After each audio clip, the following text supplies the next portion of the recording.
Então, pessoal, a gente deve retornar de alguma forma híbrida, com metade das turmas, ou seja, a nossa turma já é dividida, né, turma A e turma B, e mesmo que nós não tenhamos assim isso ainda bem definido logo no início do ano, logo no início do próximo semestre, a gente já marca as nossas aulas de laboratório, que a gente vai começar com laboratório de microscopia.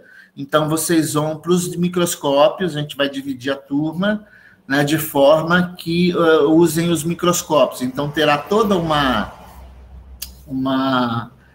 protocolo, né? Esse protocolo visa evitar, né, que vocês tenham muito contato entre vocês, então vai ser mantida uma distância, todos terão que usar álcool, gel, usar máscaras, tá? Para a gente fazer a nossa aula de laboratório de microscopia. Tá? Então, relembrando, nós tivemos uma aula de laboratório, tanto turma A como turma B, onde nós vimos as propriedades físicas dos minerais na propriedade diagnóstico, né? Então, dureza, traço, cor, brilho, né? Algumas propriedades que facilitam ou seriam interessantes para a gente identificar os minerais. Usamos alguns aplicativos que também nos ajudam a identificar os minerais.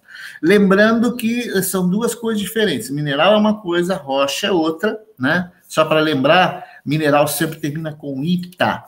Mineral, rocha termina com ito, né? Então, a terminação ito para rocha, ita para mineral, tá? Então, na próxima aula a gente termina esse semestre, né? E a gente já inicia, né, no próximo semestre, ainda falando de rochas ígneas, mas só para dar um fechamento, tá? Alguma dúvida aí por enquanto, galera? Alguém gostaria de fazer alguma pergunta? Fiquem à vontade. Se ninguém for fazer nenhuma pergunta, vou iniciar, então, a aula de hoje. Beleza? Então, vamos lá. Vamos abrir uma janela aqui. Tá? Pessoal, na última aula, a gente tinha falado em texturas das rochas ígneas, tá? Então, a gente tinha falado em textura das rochas ígneas. Vou apagar aqui que eu já comecei errado. Então, texturas das rochas ígneas.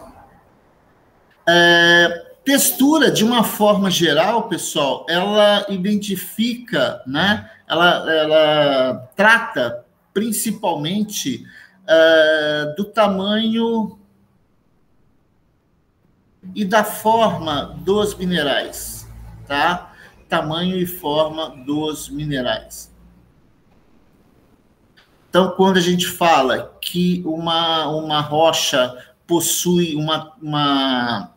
ela é toda formada de cristais, a gente fala que ela é holohialina, toda formada de cristais, né? Quando é formada de cristais e vidro, e parte vidro é hipovítrea, a gente tem outros nomes para a gente identificar essas características, né? Mas a maioria das rochas é formada por cristais, a gente chama de holohialina, tá? Se uma rocha é formada por cristais muito pequenininhos, que a gente não consegue definir, a gente fala que a rocha tem uma textura afanítica. Se a gente tem cristais visíveis, a gente fala que a textura da rocha é fanerítica, tá? Então, a fanítica seriam cristais muito pequenos, a fanerítica cristais grandes. Se ela tem cristais muito grandes envoltos numa matriz mais fina ou de cristais menores, a gente fala que é uma textura porfirítica, né? E esses minerais grandes a gente chama ele ou de pórfiros, são cristais grandes, ou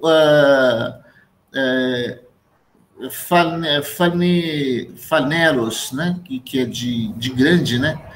Então, você tem cristais pórfiros, cristais grandes, ou uma textura fanerítica, quando se refere a cristais grandes envoltos numa massa de material mais fino. Então, os pórfiros ou os grãos grandes. Então, basicamente, foi o que a gente falou bastante na aula anterior. Na aula anterior a essa, a gente falou de estrutura, tá?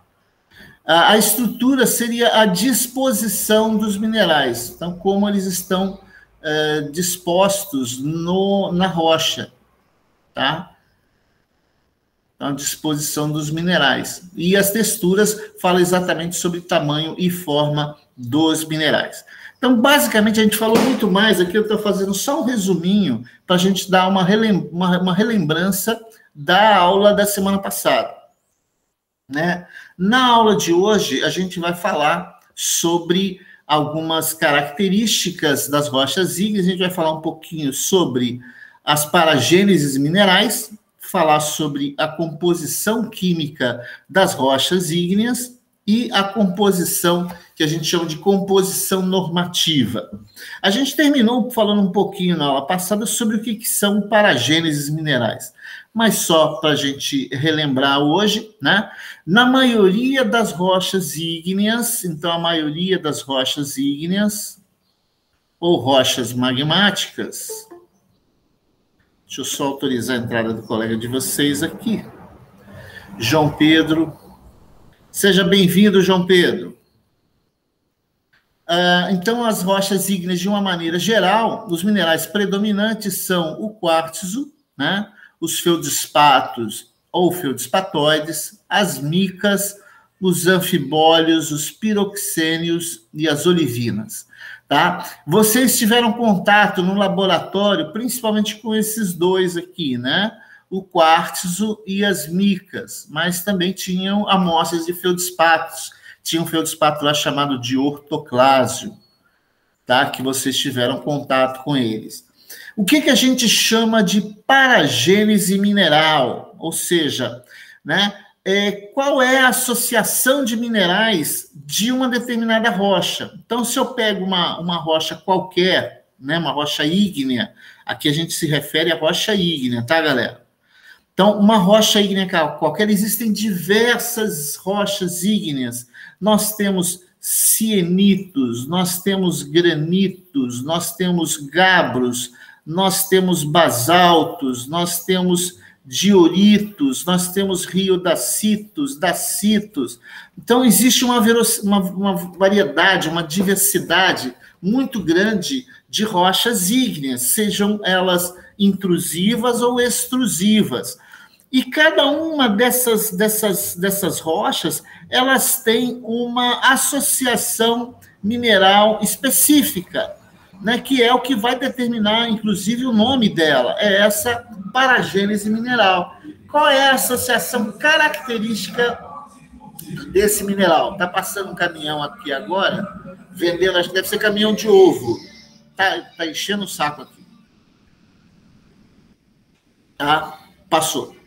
Então, pessoal, cada mineral, cada rocha dessas daqui, ela tem uma associação específica. Ou seja, tem uma associação de minerais que identifica essa rocha, que é específica dessa rocha. E essa associação mineral a gente chama de paragênese mineral, tá? E ela é interessante porque ela faz com que determinados minerais, quando ocorrem um determinado mineral, pode não ocorrer outros, porque sempre está associado aos teores de sílica. Se uma rocha tem muita sílica ou se ela tem pouca sílica, isso vai determinar algumas características. Por exemplo, se uma rocha tiver quartzo, ela nunca vai ter feldspatóide. E a mesma coisa ao contrário. Se uma rocha tem feldspatóide, ela nunca vai ter quartzo, tá? Então, essa é uma característica, é uma especificidade de uma paragênese mineral. Quando você tem muscovita, você não tem piroxênio nem olivina, porque a muscovita ela não se associa a esses dois minerais. tá? Geralmente as rochas ricas em sílica, os minerais ferro-magnesianos mais comuns são as micas. No caso daquelas que têm uma quantidade de sílica média, né, nós vamos ter anfibólios. E aquelas rochas muito pobres em sílicas vão ter como ferro-magnesiano os piroxênios. Tá? Então, se a rocha é muito rica em sílica, se ela tem, por exemplo, muito quartzo, bem provável que ela tenha micas. Se a rocha não tiver quartzo, mas tiver feldspato, por exemplo, ela tem anfibólios, ela pode ter anfibólios. Se ela for pobre em sílica, se ela não tem quase nada de sílica, então é bem provável que ela tenha piroxênios. Tá? Então, isso é o que eu chamo de paragênese mineral. Então, a paragênese mineral é uma associação específica, né, de uma espécie de uma rocha qualquer. Tá? É a associação de minerais típica daquela rocha. Tá?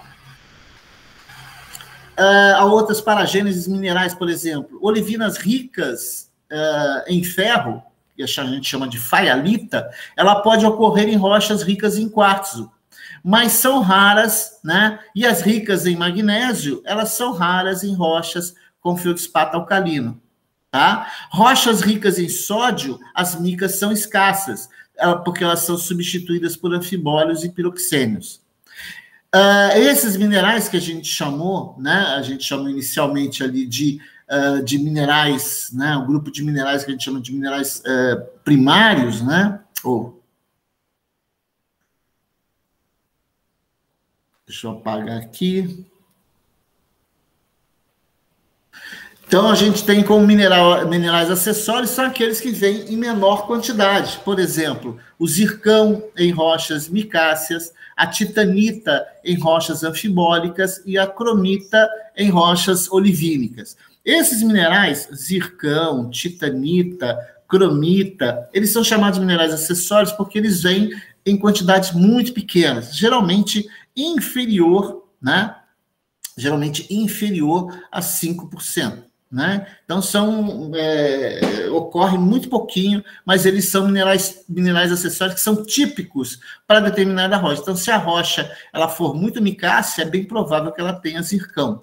Se a rocha tem muito anfibólio, é bem provável que ela tenha titanita. Se a rocha tem muita olivina, é bem provável que ela tenha cromita. Tá? Então, essas são algumas características dessas paragêneses minerais, né? Dessas associações de minerais que são bem específicas. E esse quadro, ele é muito interessante porque ele mostra isso. Por exemplo, vamos imaginar uma rocha aqui, né, no caso, se ela for intrusiva, um peridotito e um comatito, né, que são os pontos extremos aqui. Qual a diferença entre os dois? É o tamanho dos cristais. Então, peridotito é uma rocha fanerítica, e aqui você tem uma rocha fanerítica, e aqui o comatita é uma rocha afanítica. Qual a diferença entre elas? Os minerais da afanítica são muito pequenos, invisíveis a olho nu, e a fanerítica, os cristais são maiores. Os dois têm a mesma composição química, ou seja, são praticamente formados só de olivina. Então, se a rocha ela tem muita olivina, por exemplo, ela não tem feldspato ortoclásio. Então, se a gente pegar aqui, por exemplo, nessa faixa aqui, ó, né, um granito, que é uma rocha típica aqui de Nova Venécia, qual a diferença dela para o riolito? O granito, os cristais são grandes. O riolito, os cristais são muito pequenos. Mas o que elas têm em comum? A mesma composição química, a mesma composição mineral. Então, por exemplo, um granito vai ter quantidades aqui de feldspato ortoclásio, vai ter quartzo, vai ter um plagioclásio rico em sódio, vai ter um pouquinho de moscovita, pode ter um pouquinho de biotita e vai ter anfibólios. Se eu pego já um cienito, né, ele não vai ter quase nada de quartzo, mas ele vai ter muito plagioclásio, vai ter biotita, vai ter anfibólio. Se eu pego um gabro, por exemplo, né, ele vai ter muito piroxênio, talvez um pouquinho de plagioclase, um pouquinho de olivina. Então, você vê que determinadas associações, por exemplo, você nunca vai encontrar piroxênio num granito, tá? Nem no riolito. Assim como você não vai encontrar, por exemplo, olivina num cienito, porque a associação mineral típica, né, vão ser em função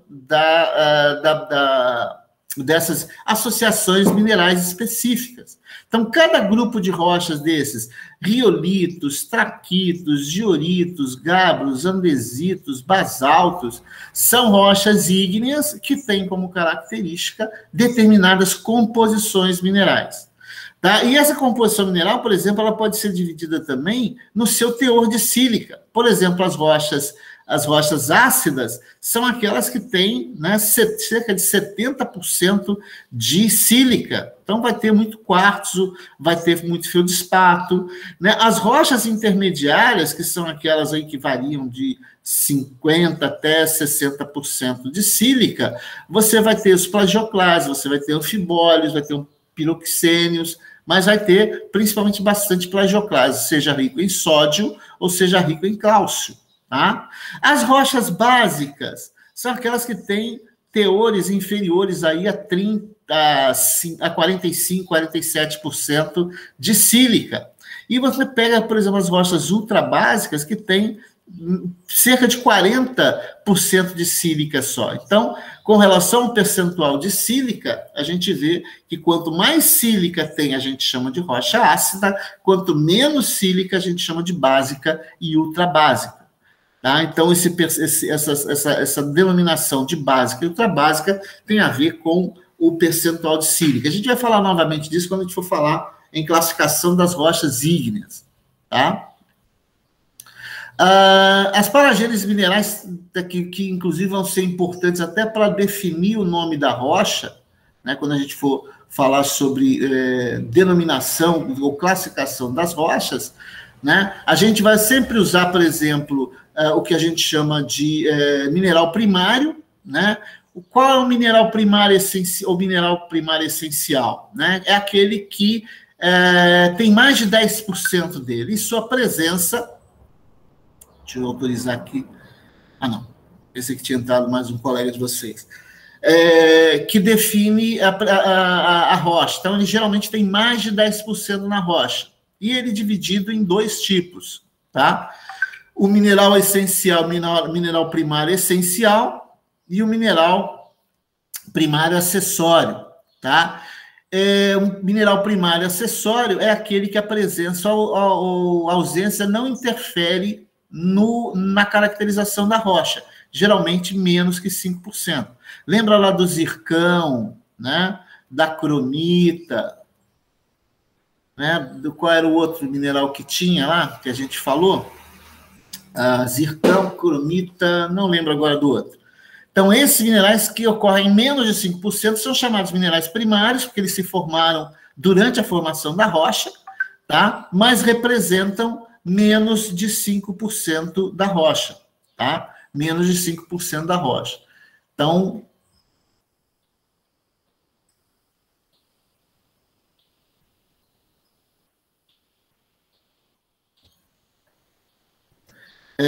Então, essa característica, né, de mineral primário, né, primário em primeiro lugar, por quê? Porque são minerais que se formaram a partir do magma, tá? Do magma da rocha. Tá? Mineral essencial, primário essencial, é aquele que define a rocha, sua presença é maior que 10%, então geralmente são os feldspatos e o quartzo, que vão determinar essa característica, e o mineral acessório é aquele que vem em menor quantidade e não interfere na caracterização da rocha. Tá? Por exemplo, você pode ter situações onde você tem o próprio quartzo, que é acessório no gabro, que é uma rocha, mas é essencial no granito. Então, essas quantidades elas podem variar em função dessas características. E o que eu chamo de minerais secundários? Né? Minerais secundários são aqueles que provenientes de alteração ou reconstrução de minerais primários. Ou seja, é quando você tem um mineral desse aqui que sofreu algum tipo de como é que a gente chama? Sofreu algum tipo de alteração, tá? Que alteração é essa? É quando a estrutura cristalina do mineral começa a se transformar, seja pela oxidação, seja pela redução, seja pela hidratação, seja pela hidrólise, ou seja, qualquer tipo de reação química que altere a estrutura cristalina. Lembra da estrutura cristalina? Aquela organização geométrica dos minerais, onde os átomos estão distribuídos e formam uma estrutura cristalina, né? Que a gente chamou de trigonal, triclínico, monoclínico, os diversos sistemas cristalinos. Então, a partir do momento que essa estrutura ela começa a ser alterada, quando ela começa a ser modificada, a gente chama de minerais secundários, tá? As rochas ricas em sílica, né, ou rochas ou minerais ricas em sílica, né, também são chamadas de félsicos, minerais ou rochas félsicas. São aquelas rochas ricas em feldspato e sílica. Então, esse fel seria de feldspato, esse si de sílica. As rochas pobres em sílica, né, e ricas em ferro e magnésio, a gente chama de máficos, minerais ou rochas máficas. São aquelas ricas em má de magnésio e Fi aqui de ferro. Então, rochas ou minerais félsicos são aquelas ricas em feldspato, né? E aqui e sílica. Os máficos são minerais ou rochas pobres em sílica e ricas em magnésio e ferro. Então, fel de feldspato, si de sílica, félsicos, má de magnésio, Fi de ferro, são rochas ferro-magnesianas, são rochas pobres em sílica, tá? Então, isso aí é que caracteriza o que a gente chama de paragêneses minerais. Os minerais máficos, né, ou ferro-magnesianos mais comuns, olivinas, piroxênios, anfibólios e mica. Geralmente, pessoal, são de cor escura, né? São cinza a preto. Minerais félsicos são alumínios silicatos, anidros, por exemplo, os feldspatos e feldspatóides. E do grupo da sílica, o quartzo. Então, os minerais félsicos, ricos em sílica e alumínio, cor clara, exemplo, quartzo, ortoclásio. Minerais máficos, ricos em magnésio e ferro, cor escura, como a biotita, como a olivina, tá? Então, essas são associações, né? São associações típicas de rochas ígneas, né? Então, voltando, o que é paragênese mineral? São associações típicas de determinadas rochas. Ou seja, sempre que você tiver um granito, ele vai ter uma associação de minerais típica. Qual é? São os feldspatos plagioclásios, são quartzos, são a biotita, né? a muscovita, né? Se você tiver outros tipos de rocha, essa associação ela vai se modificando. Isso tudo, pessoal, tem a ver com a série de Bowen. Você lembra quando a gente falou da série de Bowen? O que era a série de Bowen? É uma ordem de cristalização a partir de um magma, né? A partir do momento que aquele magma começa a resfriar, você tem uma ordem de cristalização. Então, começam a cristalizar os minerais, né? Que a gente chama de série contínua e a série descontínua. Né? Então, você começa cristalizando os minerais da série descontínua e também da série descontínua, que são dos plagioclastos, aqui alguns ferro-magnesianos, que depois... Então, essa ordem de cristalização é que vai, no fundo, gerar, né, a rocha específica e a associação mineral para cada uma delas. A composição química das rochas ígneas. De uma maneira geral, né, os principais óxidos que a gente tem na crosta, então a gente tem a sílica, os silicatos, a gente tem o alumínio, o ferro, né, nas duas formas, o magnésio, o cálcio, o sódio, o potássio, o hidrogênio aqui na forma de água, além de titânio, manganês e fósforo.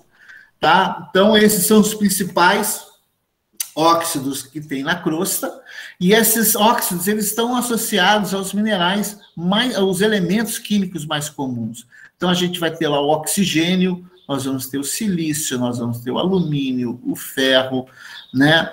O magnésio, o cálcio, o sódio, potássio e o hidrogênio aqui, né? Então, a gente tem esses elementos, que são os elementos mais comuns, que vai aparecer na crosta na forma de óxidos, tá? A composição química da rocha vai ser importante na determinação da composição mineralógica, tá? Então, os minerais que a gente vai ter na rocha, eles são resultantes de uma determinada composição química, tá? Para a gente fazer identificação e classificação das rochas, né, a gente pode fazer de duas formas.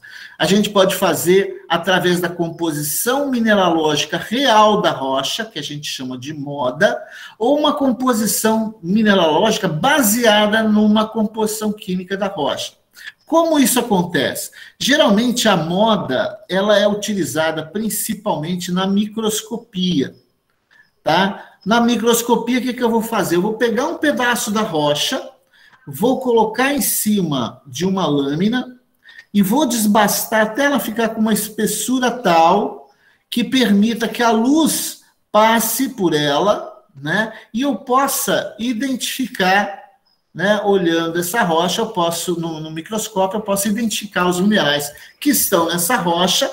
E a partir dessa identificação nas rochas, eu vou fazer aquela caracterização, né? Geralmente eu vou analisar a quantidade de quartzo, né? Quais são os feldspatos que tem na rocha, se tem anfibólio, se tem piroxênio, se tem mica, e quais são essas micas. A partir da distribuição desses minerais, a gente vai obter a moda, né? Ou seja, essa composição mineralógica, identificar os minerais que estão na rocha, e a partir dessa proporção de minerais, eu vou conseguir dar um nome a essa rocha. Então, o objetivo é dar um nome. Só que tem rochas que os minerais estão tão pequenos que nem no microscópio eu consigo determinar. Nem no microscópio eu consigo determinar. E aí, o que eu posso fazer? Eu posso pegar essa rocha, transformar ela em pó, quebrar, fragmentar, até virar pó, e colocar para fazer análise química. E a partir dessa análise química, eu vou identificar quais são os elementos mais comuns, ou tentar identificar os óxidos mais comuns, e a partir dessa composição química, eu posso chutar, né, alguns minerais que são possíveis de se encontrar. Então, a partir da rocha, né, então, por exemplo, se eu faço análise química e eu vejo que ela tem muita sílica, acima de 60% de sílica, eu posso afirmar com certeza que essa rocha tinha quartzo, que essa rocha ela tinha plagioclásios, essa rocha tinha micas. Agora, se eu vejo essa rocha, ela tem menos de 40% de sílica. Se ela tem menos 40% de sílica e aí aparece muito magnésio, aparece muito ferro na sua composição, eu posso dizer que essa rocha tinha anfibólios, tinha piroxênios, tinha olivinas. Então, a partir de uma composição química determinada pela análise química, eu consigo, né, chutar. A palavra certa não seria chutar, mas eu posso inferir, eu posso antecipar quais os possíveis minerais que formavam aquela rocha.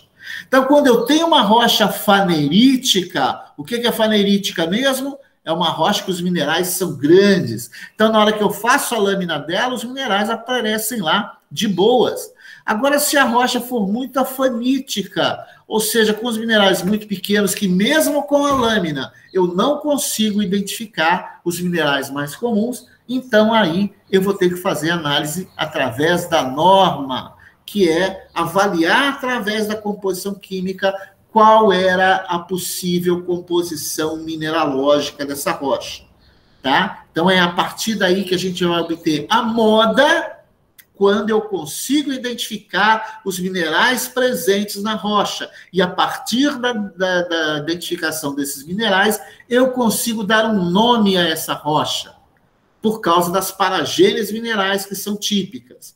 Se eu não consigo identificar os minerais nem na microscopia, eu tenho que pegar essa rocha, triturá-la, transformá-la em pó e fazer uma análise química dessa rocha. A partir do momento que eu obtenho essa análise química, eu posso fazer uma inferência, eu posso fazer uma suposição de que a provável composição mineralógica é essa. E a partir dessa composição mineralógica, eu posso também dar um nome a essa rocha. Então, a gente está usando a composição que a gente chama de normativa, tá? A composição química, então, ela me dá uma aproximação do magma, da composição do magma que a originou, tá? Mesmo que eu sabendo que durante a consolidação, o que a gente chama de consolidação? Durante o processo de resfriamento, né, do processo de cristalização, ocorre a perda de voláteis, né, e ela vai depender muito da velocidade de resfriamento. Tá? Então, quando a gente fala, né, nessa relação entre composição química e mineralógica, ela tem a ver com esses fatores. Né? Então, a partir da velocidade de resfriamento, se ela é muito rápida, né, se a velocidade dela é muito rápida, você vai formar vidro, né, ou cristais muito pequenos. Se a cristalização for lenta, você vai gerar cristais grandes ou minerais grandes, tá? Que são característicos. Mas a composição química, ela vai depender do magma, tá? Do magma. Se for um magma mais básico, o que seria um magma mais básico? Mais pobre em sílica. Se for um magma mais ácido, ele vai ser mais rico em sílica. Então, a partir da composição química, eu posso obter uma aproximação da composição do magma que gerou essa rocha. A composição normativa, né, a composição normativa, também chamado de CIPW, né, CIPW porque é uma homenagem aos caras que criaram, né, essa composição. Né, são três petrólogos, né, nesse caso, Cross, Eddings, Pearson, e um geoquímico, Washington. Né? Então, a composição normativa, ou simplesmente norma, é uma aproximação da rocha a partir da composição química. Então, a partir da proporção de componentes, né, a gente vai ter minerais padrões a partir da composição química dessa rocha. Então, a partir de uma determinada composição química, eu posso fazer uma suposição ou criar uma hipótese de quais são os minerais que estavam naquela rocha, que formam aquela rocha. Porque eu não consigo identificar, porque eles são muito pequenos. Então, a gente cria uma assembleia mineral hipotética. Tá? Então, o que a gente chama de norma é a manifestação da composição química, da composição do magma expressa em minerais. Então, a partir dessa norma, né, que é essa composição química, eu posso, né, informar sobre quais os possíveis minerais e qual era a composição química desse magma. Tá? Então, basicamente, pessoal, a aula de hoje era esse tipo de informação que a gente tinha para falar para vocês, colocar para vocês. Ou seja, as paragêneses minerais, então, só retornando aqui, as paragêneses minerais são associações minerais, né, específica para cada tipo de rocha. Composição química das rochas ígneas é o que a gente chama de norma. Tá? A composição química das rochas ígneas, nós também falamos quais são os principais elementos que formam, né, as rochas ígneas, né, os óxidos, né, tá? E os elementos químicos mais comuns, oxigênio, sílica, ferro, alumínio e por aí vai.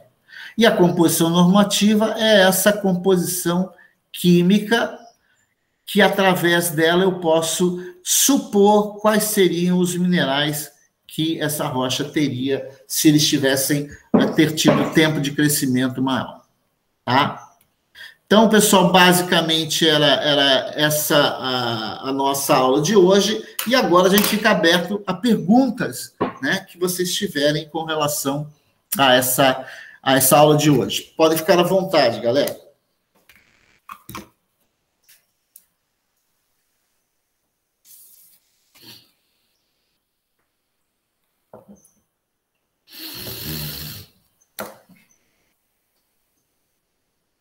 Professor, lá no meio da aula, você falou Oi? que granito tem uma cor mais clara, mas granito preto, então não existe?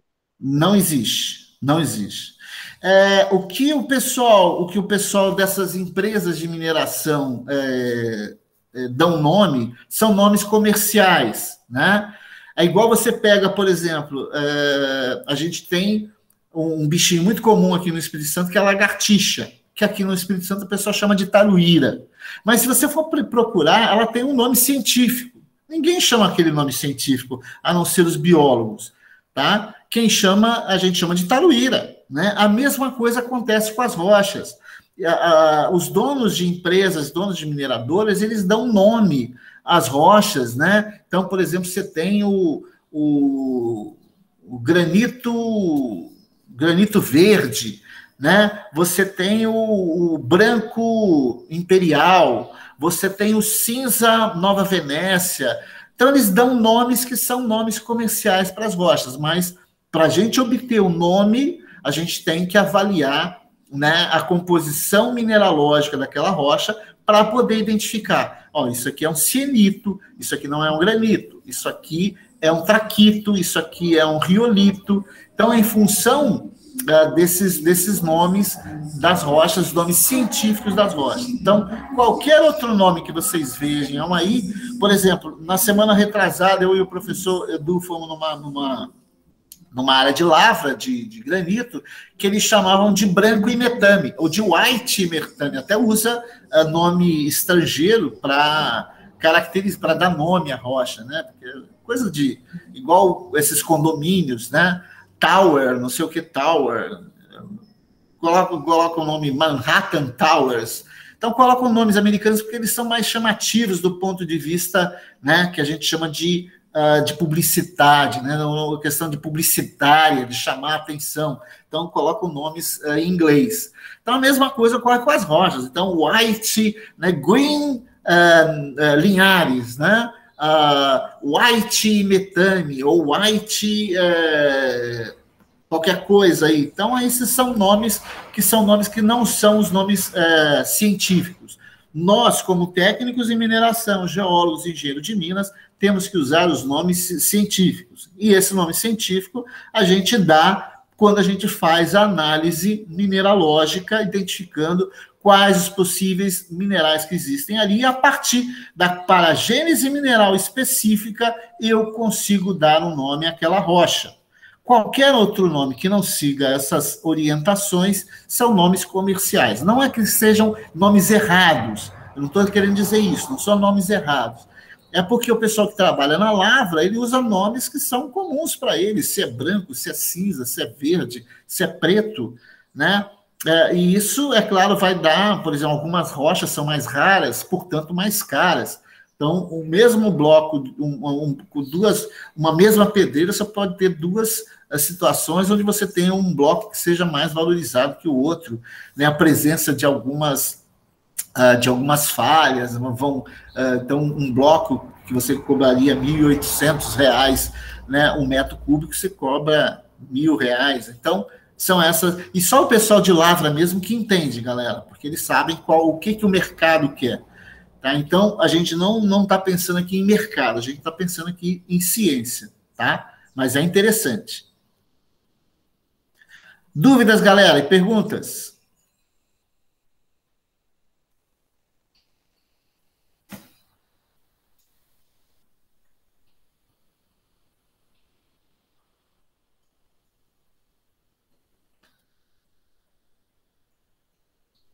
Valeu, Aloysio. Galera, se vocês não tiverem mais dúvida, então vamos encerrar a nossa aula de hoje, já deixando para a semana que vem a nossa última aula desse semestre.